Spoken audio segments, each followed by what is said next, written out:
Thought this was a pretty neat photo that was sent to us by Rita Eggers from Bristol. Check out this. It's, of course, the Bristol sign in the background, but look at the reflection here and some of the raindrops. Pretty cool picture that was snapped and sent to us at wcub.com/chime-in. Appreciate you sending that picture to us. Here's a view from Northeast State. Within the last, let's say, 5 minutes since I showed you this camera last, this fog layer has moved just a little bit. Couldn't even see beyond the trees a minute ago. Now you can see the American flag there at the airport in the distance, whipping around a little bit in the breeze this morning. And that breeze is helping to move a little bit of that fog around the airport. Temperatures generally right now in the low to mid 60s across much of the region, and we'll kind of stay there for the next, let's say, hour before the sun really helps to warm us up and then skyrocket us up into the 80s this afternoon for high temperatures. Now this is pretty close to where we should be around 4 o'clock. 84 to 85 is our average afternoon high temperature. In fact, 86 was our average afternoon high temperature last week. We're starting that decreasing trend now. It's all downhill from here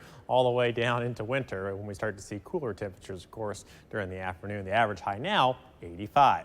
Power 5 radar this morning showing a couple stray little showers here across parts of Kentucky. Overall, though, most of the area is dry as we start off this Sunday morning. Future track through the day shows by around 10:30 still dry conditions across much of the area. But I want to take you into the afternoon and show you how some showers and storms start to develop here around 1 to 2 o'clock. Now, once again, just like yesterday, these showers and storms are going to be slow movers, and they could produce a good amount of rainfall as they kind of scatter their way around the region. No real motion or no real organized structure to these showers and storms today. They're kind of just going to pop up and then move one direction, another one moves another direction, and as they do that, produce some heavy rain and, of course, some lightning as well before they kind of taper off after midnight. Now, into Sunday morning, chance for a few showers around the area. I think as we go into the afternoon, a better chance for some showers and isolated storms. Rain chance around 40% for Sunday.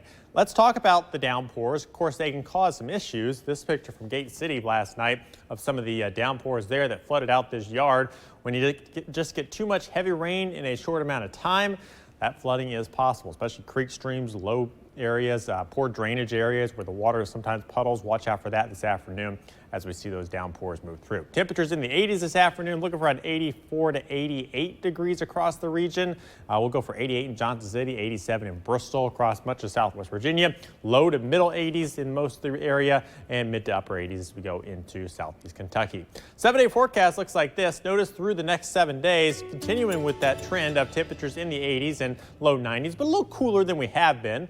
Best chance of rain this week coming on Tuesday as our next weather maker pushes in and gives us a chance for some rain as a cold front moves into the area. Let's talk about the tropics real quick. We got a tropical storm that's about to make landfall here on the southeast Texas coast, still increasing its strength as it starts to push westward, and a very large eye of this system, likely going to become a Category 1 hurricane as Hannah continues to push off towards the west and make landfall here south of Corpus Christi a little bit later on today. Also keeping our eye on Tropical Storm Gonzalo, a little lower in the Atlantic Ocean here than was predicted, so that's going to cause it to be a little weaker than originally predicted. Good news there for parts of the Caribbean, but keeping our eye on this storm as well here in the far eastern Atlantic Ocean. This one is likely going to become a tropical depression and a tropical storm here as we go into the upcoming work week, and that storm will be our ice storm and may have to be watched for some potential impacts as we go through the next couple of weeks.